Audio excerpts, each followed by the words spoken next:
అందరికీ నమస్కారం. ఈరోజు మనం చెప్పుకోబోయే కథ బావగారు. కథలోకి వెళ్ళబోయే ముందు మీతో ఒక ముఖ్యమైన విషయం చెప్పాలి. చాలామంది మనసుకు నచ్చే కథలు ఛానల్ మీదేనా అని అడుగుతున్నారు. అవునండి, మనదే. నేను ఈ విషయాన్ని మీ దగ్గర దాచిపెట్టాలనో అనుకోలేదు. సబ్స్క్రైబర్స్గా మీ అందరూ కలిసి నిలబెట్టిందే శ్రీ తెలుగు కథలు ఛానల్. నేను ఏదైనా 100 వీడియోస్ అయ్యేంత వరకు కూడా దాని గ్రోత్ ఎలా ఉంటుందో ఏంటో అసలు నేను ఉంచనో తెలియను. కాబట్టే నేను ఆ ఛానల్ గురించి ఎవరితోనూ ప్రస్తావించాలనుకోలేదు. అదే కాకుండా ఛానల్ మొదలు పెట్టేటప్పుడు దేవుడి దగ్గర దండం పెట్టుకొని 100 వీడియోస్ అయిన తరువాతే మనసుకు నచ్చిన కథల గురించి నేను శ్రీ తెలుగు కథల్లో చెప్పాలి అనుకున్నాను. ఆ భగవంతుడి దయ వల్ల 100 వీడియోస్ నేను అప్లోడ్ చేయటం పూర్తయిందే. ఈ ఛానల్లో నేను మనసుకు నచ్చే కథలో లింక్ డిస్క్రిప్షన్ బాక్స్లో ఇస్తాను. మీరు చూసి ఆ ఛానల్ని కూడా సబ్స్క్రైబ్ చేసుకుని అందులో షార్ట్ అండ్ స్వీట్ స్టోరీస్ రచయిత్రి సాయి లలిత గారు రాస్తున్న స్టోరీస్ చదువుతున్నాము. అవి చాలా చాలా బాగుంటాయి. రైటర్ గారుల పర్మిషన్లతోనే మనం ఈ ఛానల్ ఆ ఛానల్ కూడా రన్ చేస్తున్నాం. మీ అందరి ఆదరాభిమానాలు ఇలాగే మా మీద మన ఛానల్ మీద ఉండాలని మనస్ఫూర్తిగా కోరుకుంటూ మన 2 ఛానల్స్ లైక్ చేయండి, షేర్ చేయండి, సబ్స్క్రైబ్ చేయండి, బెల్ ఐకాన్ క్లిక్ చేసి ఆల్ అనే బటన్ని ప్రెస్ చేయడం మర్చిపోకండి. ఈరోజైతే బావగారు కథ ట్విస్ట్లు ఉంటాయి. మీరు మిస్ కాకుండా ఈ స్టోరీని ఎండింగ్ వరకు వినండి. మీ మనసుకి ఈ కథ చాలా నచ్చేస్తుంది. మరి కథని ఎక్కడ స్కిప్ చేయకుండా వినండి. కథలోకి వెళ్ళిపోదామా? జయమ్మ సుందర్రావు దంపతులకి వాళ్ళకి గొడవ, ఆస్తిపాస్తులకి కోటీశ్వరులు ఏమీ కాదులే. కానీ అలాగని లోటుపాట్లో ఉన్నటువంటి మనుషులు కూడా కాదు. ఒక పెద్ద ఇల్లు, దానితో పాటు ఒక 20 ఎకరాల పొలం ఉంది సుందర్రావుకి. సుందర్రావు తల్లిదండ్రులు ఆ పొలం సుందర్రావుకి పెట్టేటప్పుడే వాళ్ళు ఒక మాట చెప్పారు. చూడు నాయనా, నువ్వు వ్యవసాయం చేసుకోవాలని ఇష్టపడుతున్నావు. పొలాన్ని నువ్వు వృద్ధి చేయకపోయినా పర్వాలేదు, కానీ ఆ పొలాన్ని నువ్వు నాశనం చెయ్యొద్దు అని. దాంతో సుందర్రావేమీ పెద్ద వ్యవసాయదారుడేమీ కాదు. ఏదో ఇక పొలాన్ని గింజలు చల్లటం, పండించటమే తప్ప తన తెలివితేటలనేదో పెట్టుబడిగా పెట్టి ఆ పొలాన్ని ఏదో మనం వృద్ధిలోకి తెద్దామనో, ఇంకో 10 ఎకరాలు ఎదురు కౌలుకి తీసుకొని వేద్దామనో, లేదంటే గనక ఆ పొలాన్ని మనం ఇంకో 10 ఎకరాలు పెంచుదామనో ఆలోచన సుందర్రావుకి లేదు. ఇంట్లో ఆవులు, గేదెలు అన్నీ ఉన్నాయి పుష్కలంగా. కానీ జయమ్మకి అంత పెద్దగా ఒళ్ళు కాదు. ఇంట్లో పాలేర్లే ఉండి పని చేసినా ఇక సరిగ్గా వాటి యోగక్షేమాలు ఆవిడ పట్టించుకోదు. అత్తమామలు ఎన్నాళ్ళని ఉంటారో. వాళ్ళు ఉన్నప్పుడే జయమ్మ గర్భవతి అయ్యి వీళ్ళకిద్దరు పిల్లలు పుట్టారు. కొడుకు పేరు జగన్మోహన్ రావు, కూతురు పేరు నాగమణి అని పెట్టుకున్నారు. అయితే సుందర్రావు తండ్రి ఒక్కటే మాట చెప్పాడు. పిల్లలు ఇద్దరు పుట్టిన తర్వాత వీళ్ళకి కూతురు మీద ఎక్కువగా గాలి మళ్ళటం, కొడుకు మీద కాస్త ఆసక్తి తగ్గటం ఆ రోజుల్లోనే గమనించాడు సుందర్రావు తండ్రి. దాంతో ఆయన సుందర్రావుని దగ్గరికి పిలిచి, వెధవ వేషాలేస్తే చెప్పు తీసుకొని కొడతాను, కూతురు ఎక్కువ కొడుకు తక్కువ, కొడుకు ఎక్కువ కూతురు తక్కువ, ఇలాంటి అలగా వేషాలు వేస్తే మొహం పగిలిపోద్దే. వెధవ వేషాలు వేయకుండా నేను 20 ఎకరాల పొలం ఇచ్చాను నీకు, నువ్వేదో ప్రయోజకుడు అవుతావనో చించేస్తావనో ఆ పొలాన్ని నేను నా తండ్రి నాకు ఇచ్చిన 2ని నేను 20 చేశా. నీ తండ్రి నీకు ఇచ్చిన 20ని నువ్వు ఒక 50 చేస్తావు అనుకున్నాను. అప్రయోజకుడిని కన్నాను నేను. కాబట్టి ఆ 20లో 15 నా మనవడు జగన్మోహన్ రావుకి, 5 మనవరాలు నాగమణికి పెట్టాలి. అలాగే అమ్మాయి కోడల నువ్వు తీసుకొచ్చిన స్త్రీధనం 5 ఎకరాలు ఉంది. అందులో నీ కూతురికి 1 ఎకరం పెట్టుకో, 4 ఎకరాలు నీ కొడుక్కి పుట్టబోయే పిల్లలకి పెట్టుకో. పుట్టింటి దగ్గర నుంచి నువ్వు 100 తులాల బంగారం తెచ్చావు. మీ అత్తయ్య నా భార్య నీకు 7 వారాల నగలు పెట్టింది. ఆ 7 వారాల నగలు కూడా రేపు మనవడు జగన్మోహన్ రావు భార్యకి చెందేలాగా ఇవ్వు. నువ్వు పుట్టింటి దగ్గర నుంచి తెచ్చిన 100 తులాలు నీ కూతురు నాగమణికి ఇచ్చుకో అని ఆయన చెప్పాడు. ముందు సరే ననే డూడు బసవన్నల్లా ఇద్దరు తలలు ఊపారు. ఆ తర్వాత సుందర్రావు తల్లిదండ్రులు కోడలు ఒకవైపున పాడి దగ్గర పట్టించుకోక పాపం ఆవిడే పాలేర్లతో చేయించినా మన చెయ్యి పడకుండా ఏ పని అవ్వదు కదా. పెద్దవాళ్ళు తిని కూర్చోమంటే ఏదో సామెత చెప్పినట్టు తిరిగే కాలు తిట్టే నోరు ఊడికినే ఉండవని వాళ్ళు ఖాళీగా కూర్చోలేకపోయే ఒకవైపున సుందర్రావు పొలం సరిగ్గా పట్టించుకోక ఆ పొలం ఎక్కడ భ్రష్టు పట్టిపోద్దేమోనని తండ్రి పాడి మనం పట్టించుకుంటేనేగా గోమాతలైనా గేదెలైనా మేకలైనా గొర్రెలైనా చల్లగా ఉండేది అనే అత్తగారు చాకిరీ చేసి చేసి పాపం పడుకున్న పాటనే సుందర్రావు తండ్రి ఒకరోజు రాత్రి పడుకొని ఆయన లేవలేదు. ఆయన పోయాడనే దిగుల్లో 6 నెలలు తిరగకుండా సుందర్రావు తల్లి పోయారు. పేడ విరగడైంది. ఇంకా నయం ఏ మంచానో పడితే అత్తకి మామకి చేయటం అంటే నా వల్ల అయ్యే పనేనా నాయనో. ఇంకా నయం ఏ మంచం నేతో నేవలు నేయలేదు. అత్తకంటే అన్నీ నేనే ఎత్తిపోయాల్సి వచ్చేది. మామ కంటే నా మొగుడు నన్ను కూడా అశ్రద్ధ చేసి చెయ్యాల్సి వచ్చేది. పేడ ఎరగడైపోయింది అనుకుంది జయమ్మ. పోతే పోయారులే, పేడా పోయింది, ఉన్న దగ్గర నుంచి ఇది అలా చేయి అది అలా చేయి అని సోచి చెప్తారు. ఎదవ సంత గోల ముసలి మంద అనుకున్నాడు సుందర్రావు.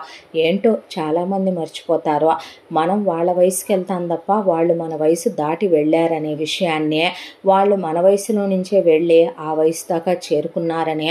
వాళ్ళు ఏం చెప్పినా మనకు అనుభవంతో చెప్పే 4 మాటలు క్లాస్ పీకి సోది చెప్పి సుత్తి చెప్పి సొల్లు చెప్పినట్టుంటే రేపు మనం చెప్పే మన పిల్లలకు అలాగే ఉంటాయి అని ఎప్పుడు అర్థం చేసుకుంటారో ఈ మనుషులు. ఇక ఇలా రోజులు గడిచిపోతూ ఉండగా జయమ్మ తల్లిదండ్రులు పోతూ పోతూ జయమ్మ మీద ఉన్న ఇష్టంతో జయమ్మ తల్లి అప్పటికే కొడుకులతో సమానంగా జయమ్మకు ఒక 5 ఎకరాలు పెట్టి కొడుకులకి తలా 5 ఎకరాలు పెట్టింది. న్యాయ ప్రకారం అయితే జయమ్మకు వీళ్ళు కట్నం వద్దన్నా 2 ఎకరాల పొలం పెడితే సరిపోయేది, కాదు కూడదు అనే. ఇక వాళ్ళమ్మ వాళ్ళు 5 ఎకరాలు పెట్టుకొని 100 తులాల బంగారం పెట్టుకొని పోతూ పోతూ కూడా వాళ్ళ పేరు మీద ఉన్న ఇంకో 2 ఎకరాల పొలం, దాంతోపాటు వాళ్ళమ్మ ఒంటి మీద ఉంది ఒక 50 తులాలు జయమ్మకే దోచిపెట్టి పైలోకానికి పోయారు జయమ్మ వాళ్ళ అమ్మా నాన్న. చిన్నప్పటి నుంచి వీళ్ళు ఇక కొడుకుని వ్యవసాయంలోకి దించాలనేది సుందర్రావు పట్టు. అయితే జగన్మోహన్ రావు చాలా బాగా చదువుకునే వ్యక్తిత్వం ఉన్నటువంటి పిల్లాడు. చిన్నప్పటి నుంచి చదువు అంటే చాలా ఆసక్తి. అది తాతగారు నేర్పినటువంటి మంచి బుద్ధి. వీళ్ళు చిన్నప్పటి నుంచి చదువు సంధ్య లేకుండా చెయ్యాలనుకున్నా, వ్యవసాయంలోకి దించేయాలనుకున్నా నేను చదువుకుంటాను నాన్న, నాకు చదువుకోవటం అంటే ఇష్టం, మీరు నా చదువు కోసం ఏమీ ఖర్చు పెట్టట్లేదు కదా అనేసి ఆయనే ప్రాథమిక పాఠశాలలో తర్వాత హై స్కూల్లో 10th క్లాస్ వరకు కంప్లీట్ అయిపోయిన తర్వాత అక్కడి నుంచి తాతగారు పోస్ట్ ఆఫీసులో కొంత అమౌంట్ వేసి ఉంచారు జగన్మోహన్ రావు పేరు మీద. అక్కడి నుండి ఇంకా ఆ డబ్బులతోనే ఇంటర్మీడియట్ డిగ్రీ చదువుకొని ఆ తర్వాత ఆయన పీజీ చేయాలనుకొని పీజీలో జాయిన్ అయ్యాడు. ఈలోపు కూతురికి 18 సంవత్సరాల వయసు రావటం, కూతురికి వీళ్ళు రమణారావు అని చెప్పి ఒక వ్యవసాయదారుణ్ణే అల్లుడుగా తెచ్చుకోవటం. వాళ్ళకి అవతల ఒక 50 ఎకరాల పొలం ఉంది, దానికి తోడు సొంత ఇళ్ళు వాకిళ్ళు అన్నీ ఉన్నాయి. కాకపోతే రమణారావుకి అక్క చెల్లెళ్ళు లేరు, అన్నదమ్ములు లేరు, ఒక్కడే కొడుకు. అమ్మా నాన్నలకి పుట్టక మలి వయసులో పుట్టిన కొడుకు. వాళ్ళ అమ్మా నాన్న ఆల్రెడీ కాలం చేసున్నారు, చుట్టాల దగ్గర పెరుగుతున్నాడు. ఆయన ప్రస్తుతానికి పెద్ద చదువుకోలేదు మనిషే. నాగమణి కూడా 10th క్లాసు 10 సార్లు ఫెయిల్ అయిందే, బాగుంటుందిలే జంట అనే దాంతో రమణారావుకి నాగమణిని ఇచ్చి ఆ రోజు సుందర్రావు తండ్రి అన్న మాటని కడుపులో కచ్చపట్టి గుర్తుపెట్టుకొని మరి జయమ్మ సుందర్రావు కలిసి పొలం సుందర్రావు పేరు మీదే ఉంది కాబట్టి జగన్మోహన్ రావుకి 15, నాగమణికి 5 ఆయన పెట్టమని చెప్తే కూతురికి 10 ఎకరాలు రోడ్డు పక్కన బిట్టు పెట్టుకున్నాడు సుందర్రావు. జయమ్మ తన స్త్రీధనంలో వచ్చిన 5 ఎకరాల్లో ఎకరం కూతురికి పెట్టి 4 ఎకరాల పొలం కొడుకు పెట్టమంటే అమ్మా నాన్నలు పోతూ పెట్టిన 2 ఎకరాలు ప్లస్ స్త్రీధనంలో పెట్టిన 5 ఎకరాలు 7 ఎకరాలు కూతురికే పెట్టుకుంది. 100 తులాల బంగారం కూతురికి పెట్టి 7 వారాల నగలు జగన్మోహన్ రావు భార్య కొంచెమంటే మొత్తం 7 వారాల నగలు ప్లస్ 100 తులాల బంగారం, అది కాకుండా పోతూ పోతూ జయమ్మ తల్లి ఇచ్చినటువంటి 50 తులాల బంగారం పెట్టి మెళ్ళో చిన్న సన్నటి దారం లాంటి ఒక నల్లబూసలు కట్టుకొని జస్ట్ పసుపు తాడుకి అంత చిన్న పుస్తి కట్టుకొని ఉండి చేతులకి మట్టి గాజులు వేసేసుకుంది. మళ్ళీ ఎక్కడ కోడలు వస్తే కూతురికి పెట్టడం కుదరదోననే. ఆ తర్వాత కూతుర్ని అత్తారింటికి వెండేనా చీరసారలేనా కూతురికి మొత్తం సామాన్లేనా ఇచ్చి పంపించిన తర్వాత అన్నేళ్లుగా సుందర్రావు పంటల మీద దాస్తున్న డబ్బులు పెట్టి కూతురికి 4 అంతస్తులు పెద్ద ఇల్లు కట్టించి కూతురుతో పెళ్ళైన సంవత్సరాన్ని తిరిగేసరికి గృహప్రవేశం కూడా చేయించేశారు. అల్లుడు నోట్లో నాలుకలేని మనిషి కాబట్టి ఆయన గట్టిగా మాట్లాడలేడు. కూతురు అక్కడ అల్లుణ్ణి ప్రేమ మత్తులో దించేసి పడకటింటి కాపురం చేయిస్తూ శృంగారం మత్తులో పెట్టి నోరెత్తనివ్వకుండా తొక్కేసింది. అమ్మా నాన్న అక్కజెళ్ళిళ్ళు ఎవరూ లేరు కాబట్టి చుట్టాలు బంధువులు ఎందుకు పట్టించుకుంటారు. దాంతో అసలు ఆయన సహజంగానే మెతక మనిషి కావటం వల్ల నాగమణిదే పై చేయైపోయి రమణారావు అసలేమీ మాట్లాడేవాడు కాదు. ఆ తర్వాత జయమ్మ సుందర్రావు కలిసి జగన్మోహన్ రావుది పీజీ అయిపోయింది. ఒక ఫ్యాక్టరీలో మేనేజర్గా ఆయనకు ఉద్యోగం వచ్చింది. మంచి జీతం సిటీలో. అయితే ఇక ఉన్న 10 ఎకరాల పొలం ఆ కొంపగామాల ఆయన పేరు మీద రాస్తే ఆయన నానమ్మకి స్త్రీధనంగా వచ్చిన ఒక స్థలం మాత్రం ఆవిడ ఆయన పేరిట పెట్టిపోయింది పోతూ.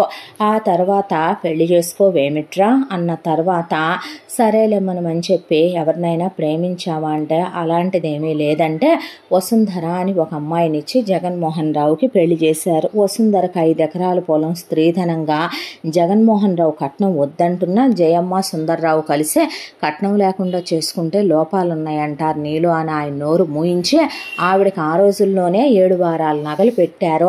ఆ తర్వాత వసుంధర భారీగా జగన్మోహన్ రావు జీవితంలోకి అడుగు పెట్టింది. చాలా మంచి మనిషి. ఎంత మంచి మనిషి అంటే సీత, సావిత్రి, అరుంధతి, అనసూయల తర్వాత అంత గొప్పగా చెప్పుకునేంత మహాపతివ్రత. ఆయన దగ్గర అసలు ఆవిడ ఏది దాచదో, ఆయన మాటను అసలు ఆవిడ ఏ విషయంలోనూ మీరదో అంత ఉత్తమురాలైనటువంటి ఇల్లాలు ఆవిడ. ఇక భార్యను పెళ్లి చేసుకున్న తర్వాత జగన్మోహన్ రావుకి చిన్నప్పటి నుంచి తెలుసు తల్లి తండ్రి స్వార్థపరులని. తల్లి ఈ రోజు కూడా చెల్లెలకి చివరికి పాలు కొనుక్కోకుండా చెల్లెల్ని పక్కూరులోనే ఇచ్చుకొని డైలీ పొద్దున సాయంత్రం పాలు, పెరుగు, వెన్న, నెయ్యి, పచ్చళ్ళు, వడియాలు, పప్పు, ఉప్పులు దోచి పంపుద్దని, తండ్రికి కూడా ఇష్టమని కాయలని, స్వీట్లని, బట్టలని పంపిస్తూ ఉంటారని అసహ్యం వేసినా ఆయన ఏం మాట్లాడేవాడు కాదు. ఆయన సిటీకి వెళ్ళిపోయి ఉద్యోగం చేసుకుంటూ అక్కడ చిన్న అద్దెకి తీసుకొని ఇల్లు కాపురం పెట్టుకున్నాడు. పెట్టుకున్న తర్వాత ఒక రోజున జయమ్మ సుందర్రావు కలిసి ఇక కూతురు కోసం అని చెప్పి పండక్కి భారీ ఎత్తున బట్టలు నగలు కొనుక్కొద్దామని సిటీకి వెళ్ళి వస్తూ ఉండగా కారు కట్టించుకొని వస్తుంటే యాక్సిడెంట్ అయ్యి డ్రైవర్కి చిన్న దెబ్బ తగలలేదు కానీ వీళ్ళిద్దరూ అందులో పడి సచ్చారు. ఆ తర్వాత ఇక వీళ్ళిద్దరికీ కూడా తలకొరివి పెట్టి ఆయన అంతిమ పని పూర్తి చేసేసాడు. చేయాల్సింది తల్లిదండ్రుల విషయంలో దినదివస కార్యక్రమాలతో సహా అయిపోయిన తర్వాత ఆయన వచ్చేసి ఆయన ఉద్యోగం ఆయన చేసుకుంటూ ఉండగా ఆయన పనిచేసే ఫ్యాక్టరీ ఓనర్ గారికి ఈయన చాలా నమ్మకస్తుడు కాబట్టే మేనేజర్ పోస్ట్ ఇవ్వటం ఒకటే. దానికి తోడు ఈ మధ్యనే పిఏగా ప్రమోట్ అయ్యాడు జగన్మోహన్ రావు. మంచి జీతం, దానికి తోడు ఈయన మంచి మనిషి అని ఆయనకి బాగా నమ్మకం. ఆయనకి 4 కూతుళ్ళే కాబట్టి జగన్మోహన్ అంటే చెప్పండి సార్ అంటే ఏమీ లేదయ్యా, ఇక అమ్మాయిలు వచ్చేయమంటున్నారు, ఆవిడ నేను వెళ్ళిపోదాం అనుకుంటున్నాము, వయసు మీద పడిపోయింది కదా నాయన, ఫ్యాక్టరీ అమ్మకానికి పెట్టాయి నాయన, ఫ్యాక్టరీ ఎవరైనా కొనుగోలు చేస్తే ఆ తర్వాత నేను మేడం కలిసి పిల్లల దగ్గరికి చేరుకుంటాము. 4 ఉండేది అమెరికాలోనే, తలా ఒక 3-4 నెలలు ఒక్కొక్కళ్ళ దగ్గర ఉన్నా పోతే అక్కడే పారేస్తారు, వాళ్ళ మీద ఆధారపడలేం కాబట్టి వెళుతూ ఇక్కడున్న ఆస్తిపాస్తులు మొత్తం అమ్ముకొని మా పేరు మీద వేసుకొని వెళ్ళిపోతాం. మేము పోయాక వాళ్ళు 4 సమానంగా పంచుకుంటారు. 4 అల్లుళ్ళు కూడా ఇక 2 ఇంజనీర్లు, 2 డాక్టర్లు, అమ్మాయిలు 2 డాక్టర్లు, 2 ఉద్యోగాలు చేసుకుంటున్నారు. మన వాళ్ళతో గడపాలని, మనవరాళ్లతో ఆడుకోవాలని ఉందయ్యా మాకు అని ఆయన చెప్పిన తర్వాత అలాగే నన్నాడు. కానీ జగన్మోహన్ రావుకి ఒక ఆలోచన వచ్చింది. ఆయన ఒక రేటు చెప్పాడు. జగన్మోహన్ రావు పనిచేసే ఫ్యాక్టరీ ఓనరు. దాంతో ఇంటికి వచ్చిన జగన్మోహన్ రావు ఆలోచించుకుంటూ కూర్చొని సరిగ్గా భోంచేయట్లా, ఏదో దిగులుగా ఉంటున్నాడు. ఒక వారం రోజులుగా మనిషి. ఏమైందండి అని అడిగింది వసుంధర. ఏం లేదు బస్సు, ఇలా సారు అమ్మేస్తానంటున్నారు కంపెనీనే. అమ్మేస్తే మీ ఉద్యోగానికి ఏమైందండి? మీరంత నమ్మకంగా పనిచేస్తారైతే మిమ్మల్ని ఎవరు కదిలించగలుగుతారు? చాచా, ఆయన అలాగనుకుంటే రేపు వచ్చే వాళ్ళకు కూడా నన్ను సిఫారసు చేస్తానని అన్నారు. కాకపోతే నేను ఒకటి అనుకుంటున్నాను, ఆ ఫ్యాక్టరీ గురించి, అందులో ఉన్న మంచి చెడు అన్నిటి గురించి నాకు బాగా తెలుసు. ఆ ఫ్యాక్టరీ మంచిగా వృద్ధిలోకి వస్తుంది. ఇంకొక 5-6 ఏళ్లలో ఆ ఫ్యాక్టరీ చాలా డెవలప్ అయ్యేదే కానీ అదేమీ తగ్గేది కాదు. మరి ఆయన అమ్మేస్తున్నారు కదండి అంటే అది నేను తీసుకుందామని, వ్యాపారం పెడదామని అని ఆవిడ వైపు చూసే తొందరపాటు నిర్ణయం అంటావా? ఏదైనా తేడా వస్తే మళ్ళీ కోలుకోలేమంటావా అనేసరికి ఎందుకు అలా మాట్లాడుతున్నారు మీరు అని లోపలికి వెళ్ళి ఆవిడ 7 వారాల నగల బాక్స్ తెచ్చి అక్కడ పెట్టిందే. ఏంటిది వసు అన్నాడు ఆయన. మీరింతగా ఆలోచిస్తున్నారంటే మీ అమ్మా నాన్నలు మీ పేరు మీద పెట్టిన ఆ 10 ఎకరాల పొలం, ఇల్లు, స్థలం అమ్మిన ఆ ఫ్యాక్టరీకి సరిపోవని మీరు ఆలోచిస్తున్నారని నాకు అర్థమైందే. ఈ నగలు కూడా తీసుకోండి. మీకన్నా ఏదెక్కువండి నాకు? నేను చదువుకున్నాను, మీరు చదువుకున్నారు. మీరు దేని గురించి ఆలోచించొద్దు. భార్యాభర్తలంటే కష్ట సుఖాల్లో కలిసి అన్నిటినీ పాలు పంచుకొని కలిసి నడవాలి అంటారు పెద్దవాళ్ళు.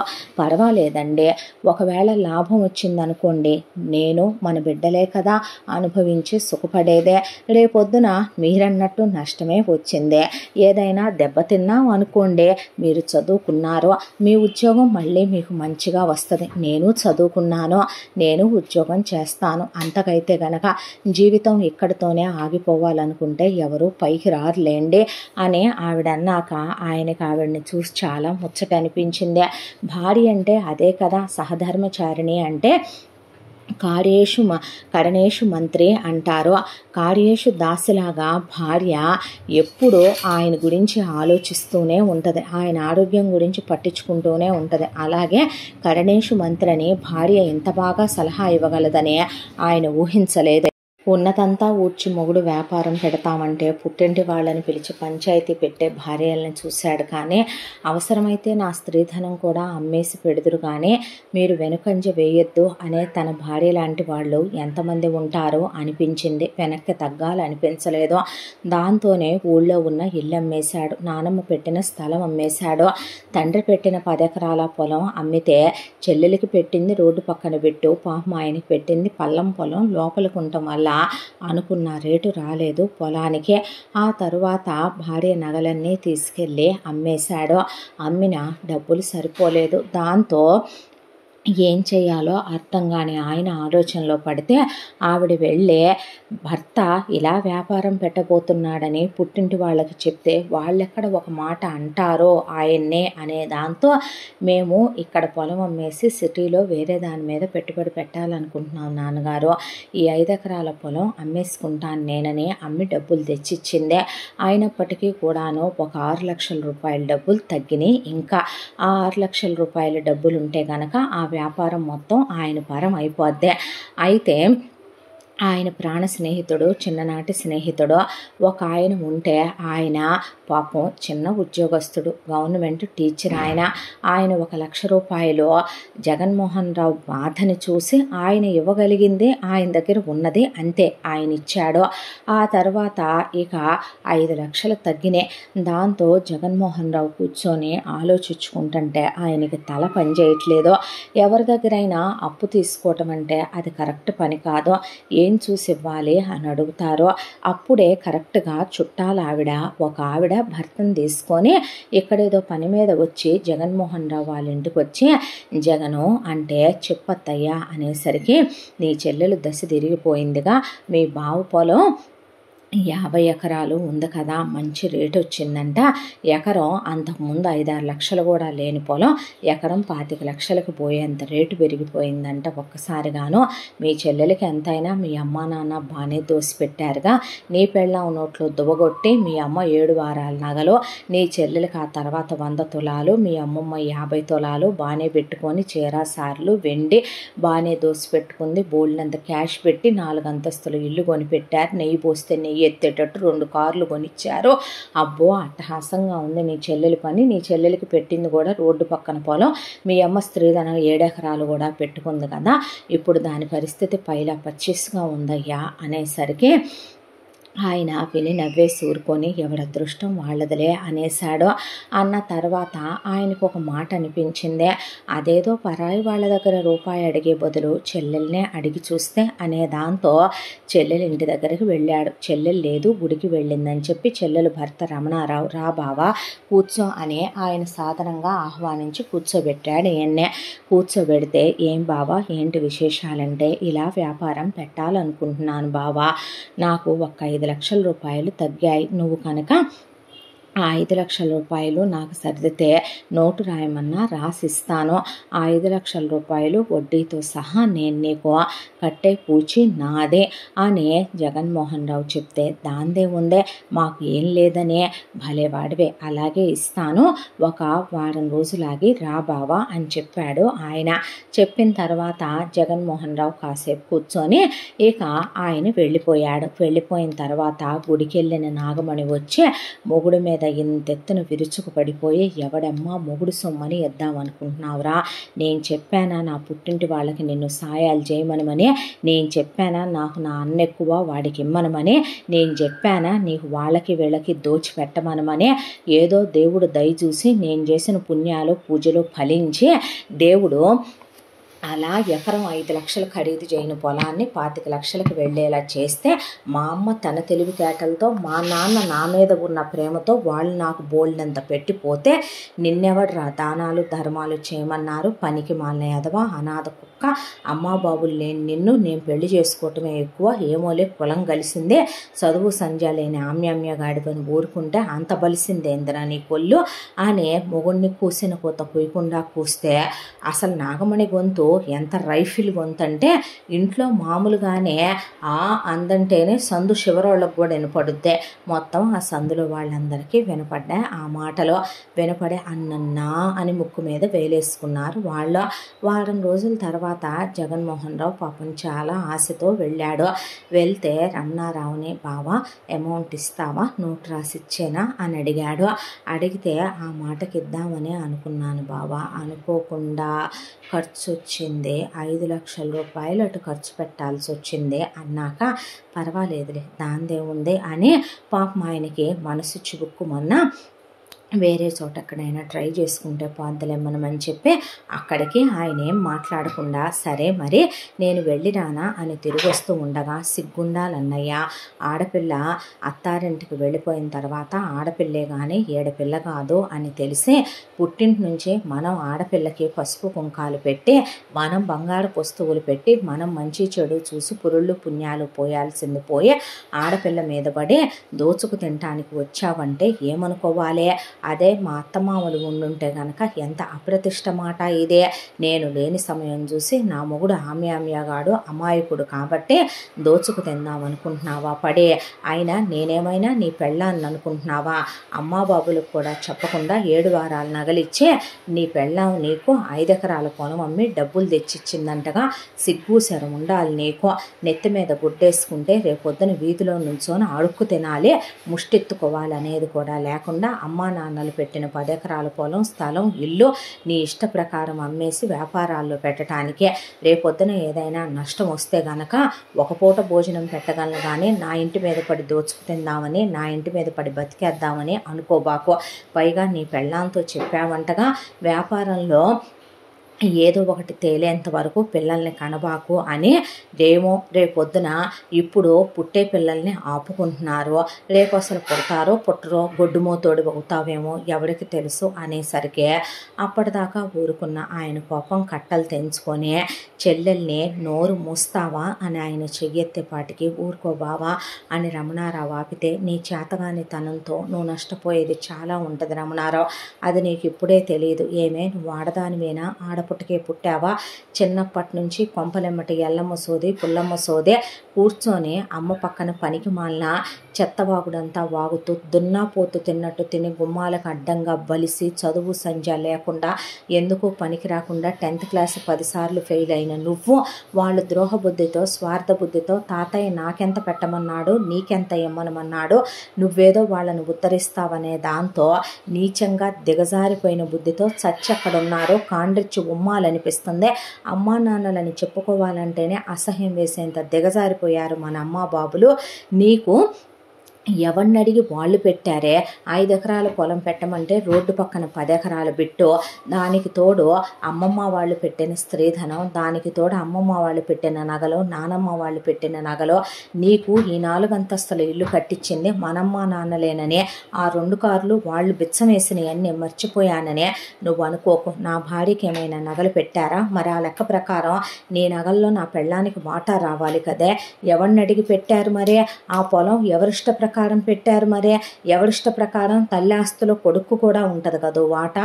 నేనేం మాట్లాడదలుచుకుంటే ఎక్కడి నుంచి ఎక్కడి వరకు వెళ్తే నీ భర్తను అడిగాను. నువ్వు లేనప్పుడు అడిగేదేంటి? నేను వచ్చిన టైంకి నువ్వు లేవు.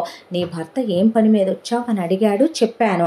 నీ భర్త ఇప్పుడు నేను వచ్చిన తర్వాత అయినా నేను ఇవ్వలేను, నా దగ్గర అందుబాటులో లేవు అన్నాడు. నేను కొట్టానా, తిట్టానా, శాపనార్థాలు పెట్టానా, మిమ్మల్ని ఏమైనా అన్నానా? నా దారిన నేను వెళ్ళిపోతుంటే నా భార్య నగలమ్మే ఇచ్చిందో స్త్రీధనం అమ్మే ఇచ్చిందో నేను ఉన్నాయి మొత్తం అమ్ముకున్నాను.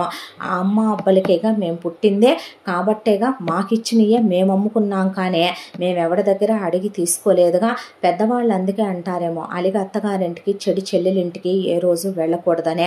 బుద్ధి ఉంటే నేను నిజంగా ఒక అమ్మకి ఒక అబ్బకి పుట్టిన వాళ్ళనైతే నాకు నష్టమే వచ్చిన రోజున రైలు కింద తలకాయ పెట్టి సస్తాను, లేదంటే కూలి చేసుకున్న పెళ్ళాం పిల్లల్ని పోషించుకుంటానేమో, కానీ నీ ఇంటికి మాత్రం రాను. ఏంటి నా భార్య నేను గొడ్డుమోతోళ్ళం అవుతామా? మాకు పిల్లలు పుట్టరా? పిల్లలు పుట్టిన ప్రతిదీ కూడా ఓ పవిత్రమైనటువంటి తల్లి అనుకుంటే పొరపాటు. మరి నీకు ఇప్పుడు దాకా పిల్లలు లేరు కదవే. అదే మాట నేను నిన్నంటే ఎందుకన్నో తెలుసా? నాకు సంస్కారం ఉంది కాబట్టి, నీకు సంస్కారం లేదు కాబట్టి నీ బతుకు అని ఆయన అక్కడి నుంచి వెళ్ళిపోయాడు. వెళ్ళిపోయి పాపం దిగులతో అలా ఇంటికి వెళ్ళేసరికి కరెక్ట్గా అదే టైంకి వసుంధర తండ్రి జగన్మోహన్ రావు మామగారు వచ్చి ఇంట్లో ఉన్నాడు. ఆయన ఉండి బాగున్నారా మావయ్య అంటే బాగున్నానయ్యా అన్న తర్వాత ఇప్పుడే వస్తాను అల్లుడు అని ఆయన జరిగిన విషయం అంతా జగన్మోహన్ రావు వసుంధరకి చెప్పటం, నాగమణి ఇలా అందని ఇలా చేసిందని మామగారు ఫోన్ చేస్తూ విన్నాడు. విన్న ఆయన వెళ్ళే 5 లక్షల రూపాయలు డబ్బులు తీసుకొచ్చి ఓ సూట్ కేసులో జగన్మోహన్ రావు చేతిలో పెడితే, వద్దు మామయ్య వసుంధరకి ఇవ్వాల్సిందేదో ఇచ్చేశారు, ఇప్పుడు నేను ఇలా తీసుకోవటం కరెక్ట్ కాదు. చూడు బాబు, నేనేమి నా కొడుక్కి తెలియకుండా ఇవ్వట్లేదు. నువ్వు ఈ డబ్బుల్ని అప్పుగానే తీసుకున్నాననుకో, వడ్డీతో సహా వసుంధర అన్న నా కొడుకు ఉన్నాడు, నాకిద్దరే బిడ్డలో ఉన్న ఆస్తి మొత్తం నేను వసుంధరకి ఎలా పెట్టానో 4 వంతుల్లో నేను 1 వంతు కూతురికి పెడితే 3 వంతులు కొడుక్కే పెట్టుకున్నాను. ఎటు వాడికి 2 మగపిల్లలు పుట్టేశారు. రేపో మాపో వాడు అమెరికా వెళదాం అనుకుంటున్నాడు. వాడు అక్కడే స్థిరపడిపోతాడు. నువ్వు ఇవ్వాలనుకునే రోజు, నీ వ్యాపారం బాగున్న రోజు అలాగే ఇవ్వయ్యా, కాదనుకో అంటే, క్షమించండి మామగారు, వసుంధర మీరు పెట్టిన నగలో స్త్రీధనం కూడా మీకు చెప్పకుండా అమ్మి నాకే తెచ్చిచ్చింది. పర్వాలేదయ్యా, భార్య అంటే అలాగే ఉండాలి, కూతురంటే అలాగే ఉండాలి, కోడలంటే అలాగే ఉండాలి. పుట్టింటి విషయాలు అత్తింట్లో, అత్తింటి విషయాలు పుట్టింట్లో చెప్పాల్సిన అవసరం ఏముందే? మీరెప్పుడు పిల్లల్ని కనాలనేది మీ వ్యక్తిగతం. మీరు వ్యాపారం పెట్టుకుంటామంటే లాభం వస్తే మీరే తింటారు, నష్టం వస్తే మీరే బాధపడతారు. పక్కన ఉండే మేము రాయేసే హక్కు అర్హతలు మాకున్నాయి అంటావా?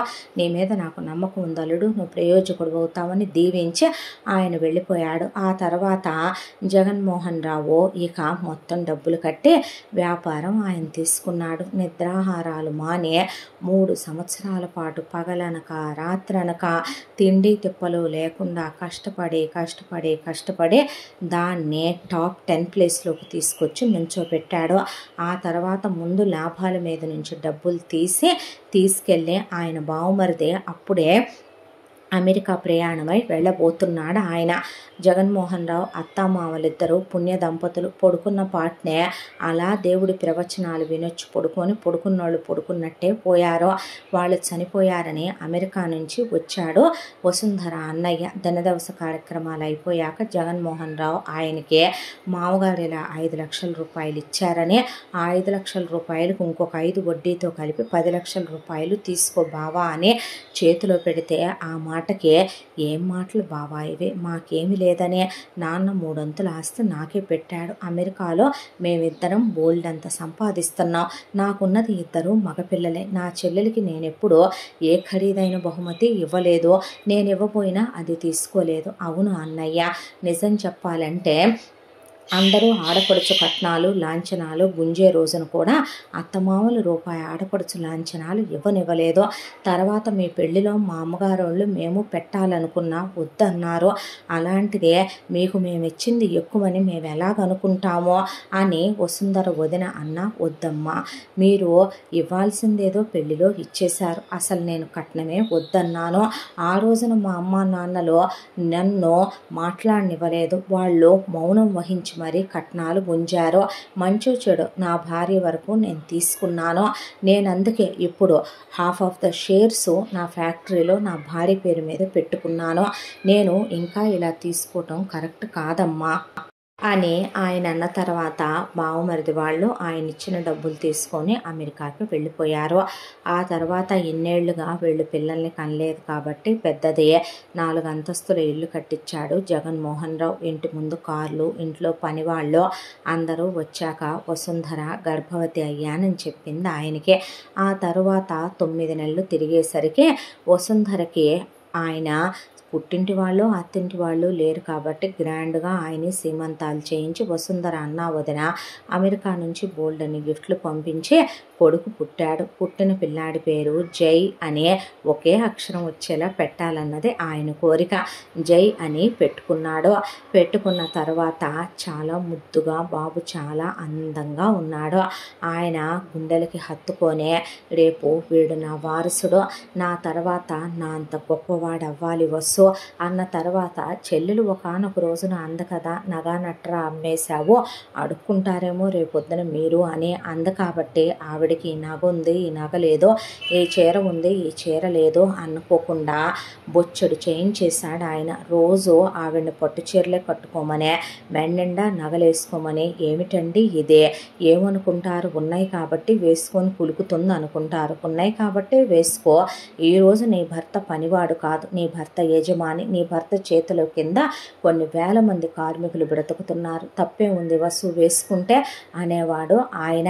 అలా ఇల్లంతా సెంట్రలైజ్ చేసి పనివాళ్ళు వెండి విగ్రహాలతో చేసుకునే పూజలు, ఆలయాలకు వెళ్ళి రావటం, దానికి తోడు దానగుణం, ధర్మగుణం, దయాగుణం, ఎంతో మందిని ఆదుకోవటం, మంచి చెడు అని వర్కర్స్ విషయాలు సొంత మనిషిలో చూసుకోవటం, ఆయనకి చాలా మంచి పేరు కూడా వచ్చింది. ఆ తర్వాత వసుంధర మళ్ళీ గర్భవతి అయ్యిందే.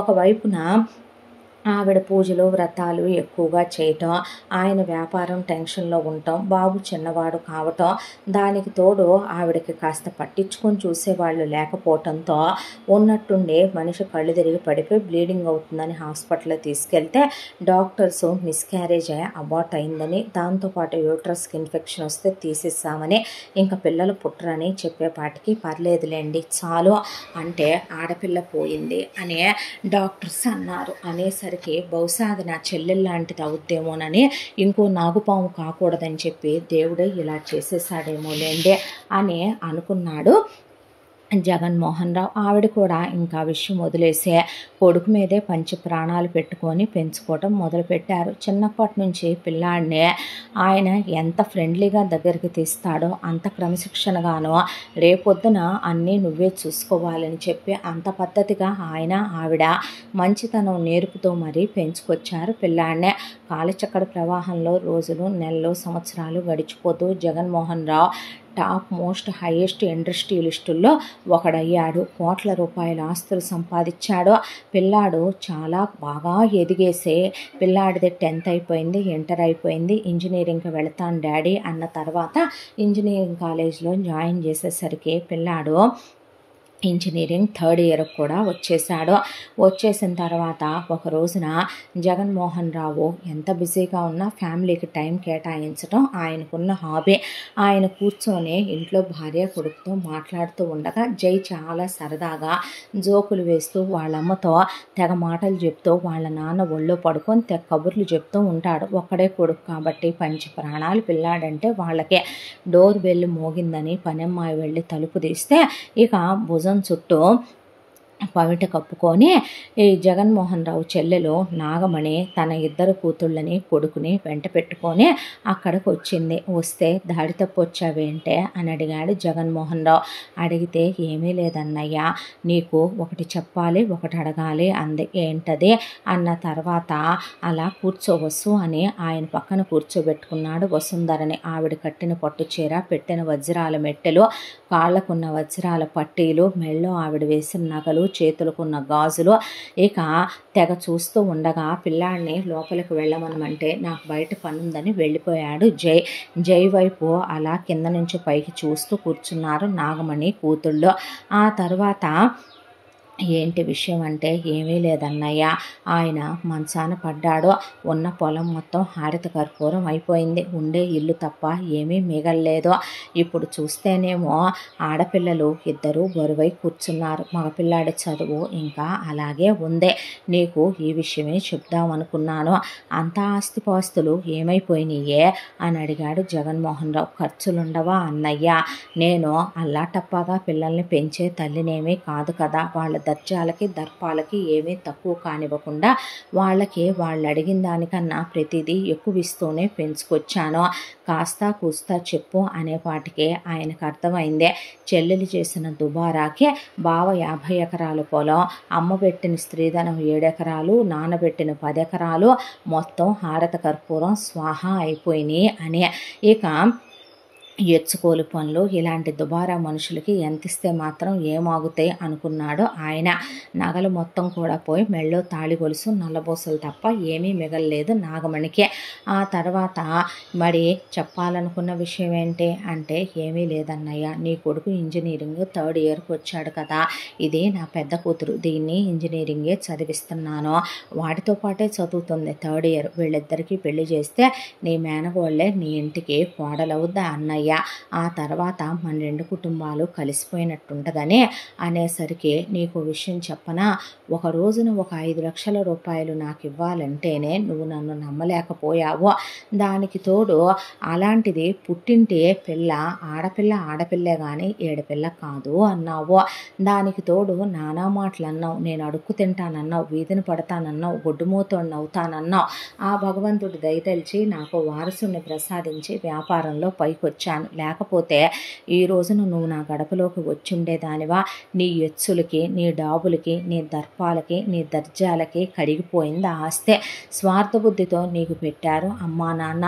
నీ మొగుడి చేతగాని తనంతో మొత్తం సున్నా చుట్టేసుకున్నాడు. నేను ఏ అయిన వాళ్ళ పిల్లల్నే నా ఇంటి కోడళ్ళుగా చేసుకోవాలనుకోలేదు. ఒకవేళ నా కొడుకు పెళ్ళే అయితే గనక ఒకటి వాడు ప్రేమించి మెచ్చానని చెప్పే అమ్మాయితో చేస్తాను, లేదంటే నేననుకుంటున్న అమ్మాయితో చేస్తాను. కానీ నీ కూతుళ్ళు నీ పెంపకంలో నీలాగే పెరిగారని ఇందాకటి నుంచే వాళ్ళ ఆహార్యం, వాళ్ళ చూపులు, వాళ్ళు చెప్పకపోయినా వాళ్ళ ప్రవర్తన చూస్తేనే నాకు అర్థమవుతోంది. అలాంటి వాళ్ళు ఈ ఇంటి కోడళ్ళుగా పనికి రారు.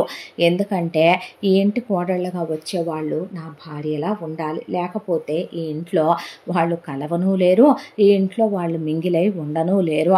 నీ కూతుర్ని నా ఇంటి కోడలుగా చేసుకొని రేపొద్దున నేను నీ మొగుడు దివాళా తీసినట్టుగా దివాళా తీసి మంచాన పడలేను.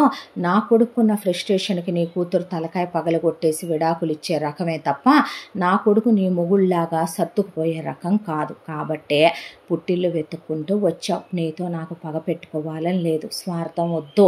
దుర్మార్గమైనటువంటి బుద్ధితో నువ్వు వచ్చినా నువ్వు ఆస్తి మొత్తానికి వేసినా నేను అలాంటివేమీ పావులు పారనిచ్చే స్థితిలో ఇప్పుడు లేను అని భార్య వైపు ఆయన చూస్తే పెద్ద పళ్ళెంలో ఇక ఆవిడ ఒక పట్టు చీర, దాంతోపాటు పసుపు కుంకుమలో ఒక నెక్లెస్, గాజులు, ఇయర్ రింగ్స్ సెట్టు, పళ్ళు అన్నీ పెట్టి తీసుకొచ్చింది. దాంతోపాటు అక్కడ వెండి కుంకుమభరణ, గంధం గిన్నె అవి పెట్టి తీసుకొచ్చి వచ్చారు. కాబట్టి నువ్వు నీ కూతుళ్ళు పసుపు కుంకుమలు పెట్టించుకొని వెళ్ళండి. నీ భర్త మంచంలో ఉన్నాడన్నావు కాబట్టి అతనికి వ్యాధి నయం చేయించుకోవటానికి, నీ కూతుళ్ళిద్దరూ కొడుకుని చదివించుకోవటానికి నీలాంటి స్వార్థ బుద్ధి, దిగజారుడుతనం నాలో లేవు. కాబట్టి ఇదిగో ఈ చెక్కు రాసిస్తున్నాను, దీని మీద కొంత అమౌంట్ వేసాను, ఇది పెట్టి అతనికి ముందు జబ్బు నయం చేయించి ఈ పిల్లల్ని చదివించు, వాడిని ప్రయోజకుడిని చేయి. ఆ తర్వాత మంచి సంబంధాలు చూసి పెళ్లి చేసి పంపించు. కట్నం తీసుకొని అబ్బాయిలు కూడా చాలామంది ఉన్నారు.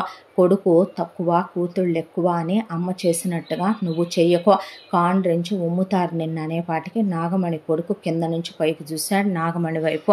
అదే పని చేస్తుందనే వసుంధర జగన్మోహన్ రావుకు అర్థమయ్యే, నువ్వు పాత పగలు కడుపులో పెట్టుకున్నావన్నయ్యా, పుట్టింటికి వచ్చి ఆడపిల్ల అడిగితే నువ్వు ఇలాగేనా మాట్లాడేది అన్న తర్వాత నీకో విషయం చెప్పనా, నువ్వు చేసింది నేను చచ్చిపోయిన తర్వాత కూడా మర్చిపోరు నా ఇంట్లో వాళ్ళు. ఎందుకంటే ఆ విషయం నేను నా భార్యకి చెప్పాను, నా బిడ్డకి చెప్తూనే పెంచాను. నువ్వు చేసింది నన్ను అవమానం కాదే, నువ్వు చేసింది నన్ను చిన్నపుచ్చటం, నువ్వు చేసింది నన్ను అగౌరవపరచటం. నిజంగా చెల్లెలంటే రాఖీ కట్టేటప్పుడు రాఖీ కట్టి ఏం గిఫ్ట్లు ఇస్తారని దోచుకు తినటానికి, పుట్టింటి మీద పడే ఒక సంచి తెచ్చి 10 సంచులు ఎత్తుకెళ్ళటానికి రాకూడదు.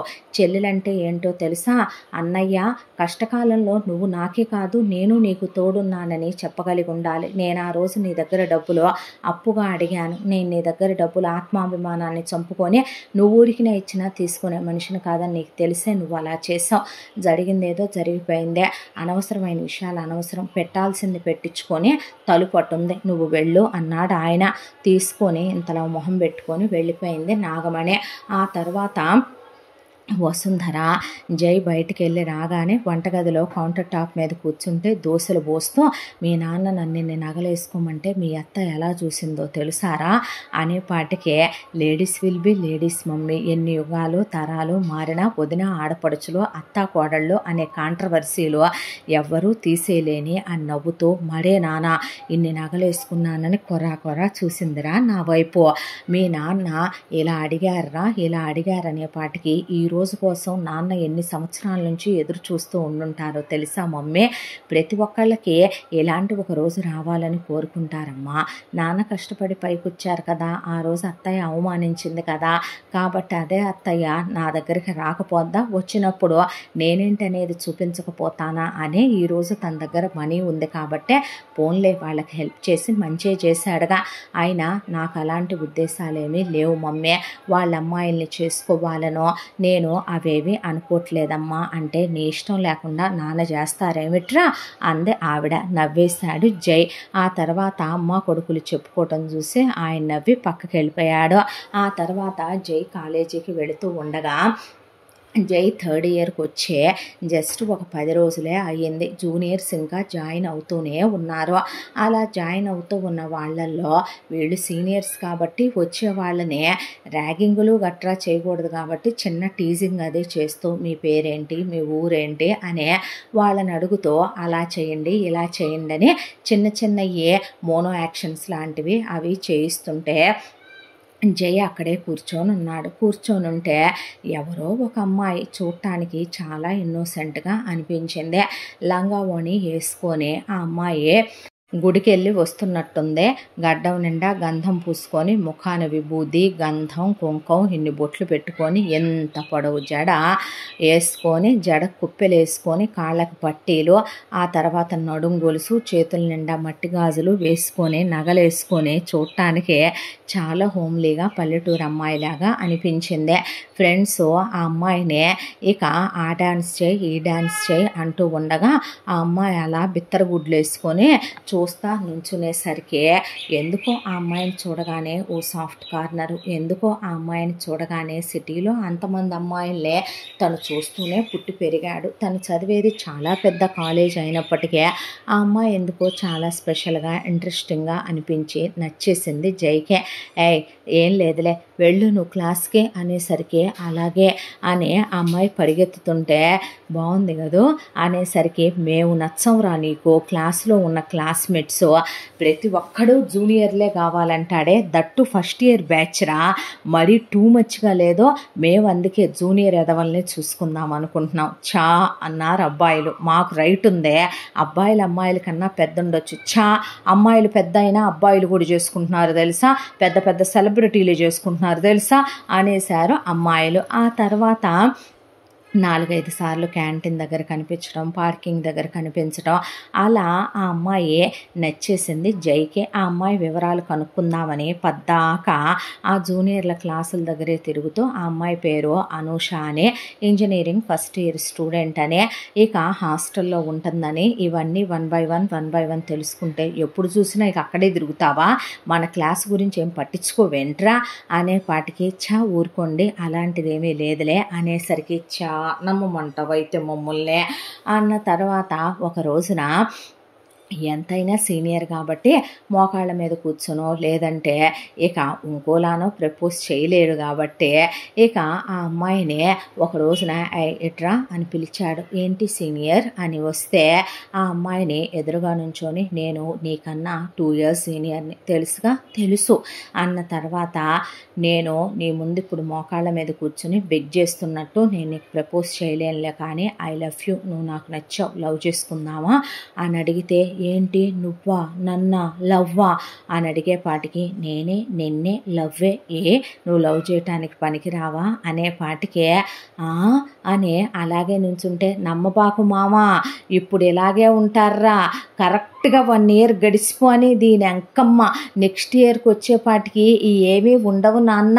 అప్డేటెడ్ వర్షన్స్ వస్తాయి వీటిల్లో నుంచే అనేపాటికి నిజమేరా అన్నారు అమ్మాయిలు కూడా వచ్చి. మరే ఎక్స్పీరియన్స్తో చెప్తున్నాయి ఇవి, ఎనాలరా బాబు నువ్వు అన్న తర్వాత ఆగండి అన్న తర్వాత రోజు ఇచ్చాడు, తీసుకున్న తర్వాత అక్కడి నుంచి పరిగెత్తుకుంటూ వెళ్ళి ఆ తర్వాత వెనక్కి తిరిగి ఓ నవ్వు నవ్వి I love you two senior అని చెప్పి అక్కడి నుంచి పరిగెత్తుకుంటూ వెళ్ళిపోతే ఇది సినిమాలు బాగా చూస్తుందిరా, బీభత్సంగా చూస్తుంది, ఫిక్స్ అయిపో అన్న తర్వాత మొత్తానికి మనోడు కూడా లవ్లో పడిపోయాడన్నమాట. అన్న తర్వాత పెళ్లి చేసుకునే లవ్వే అన్నారు ఫ్రెండ్స్ అనే అనుకుంటున్నా. నేను టైంపాస్ లవ్వులు చేయనని మీకు తెలుసుగా, నీలాంటోడు దానికి దొరకటం అదృష్టంలే కానీ ఇహ మీదట లైఫ్ ఎలా ఉంటుందో చూడాలి జై అన్నారు అమ్మాయిలు. ఏమైందే అంటే లవ్ స్టార్టింగ్లో బాగానే ఉంటుందిరా, తర్వాతే చాలా మలుపులు తిరుగుద్దే అన్న తర్వాత వీడిది ఎన్ని మలుపులు తిరగబోతుందో అని అబ్బాయిలు నవ్వేశారు.